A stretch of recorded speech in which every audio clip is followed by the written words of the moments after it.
கள்ளக்குறிச்சி சம்பவத்தை கண்டித்து ஆரணி நகராட்சி கூட்டத்தில் கருப்பு சட்டை அணிந்து வந்த அதிமுகவினரால் பரபரப்பு ஏற்பட்டது. விஷச்சாராய உயிரிழப்பு சம்பவத்திற்கு இரங்கல் தீர்மானம் கூட நிறைவேற்றாமல் கூட்டத்தை நடத்துவதாக அதிமுகவினர் குற்றம் சாட்டியதால் இரு தரப்பினரிடையே வாக்குவாதம் ஏற்பட்டது.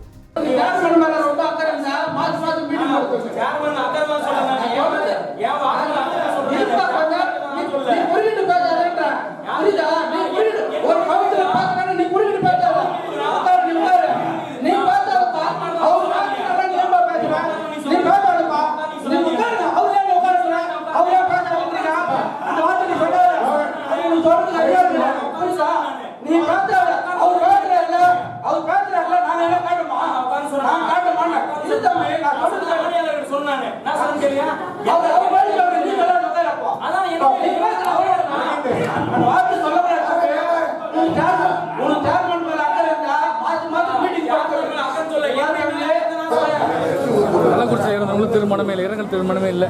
நான் தான் கேட்டல கட்சியில இல்லை. 2 மாசமா தண்ணி நீர் கலந்து வருது. இத சொன்னா 2 டைம் வந்து பார்த்தாங்க, கண்டுபிடிக்க முடியல. புது லைன் போட்டு கொடுனால அதை கண்டுக்கிறது இல்லை. எது சொன்னாலும் நகராட்சி கண்டுக்கிறதே கிடையாது. செய்திகளை உடனுக்குடனும் துல்லியமாகவும் தெரிந்து கொள்ள சப்ஸ்கிரைப் பண்ணுங்க.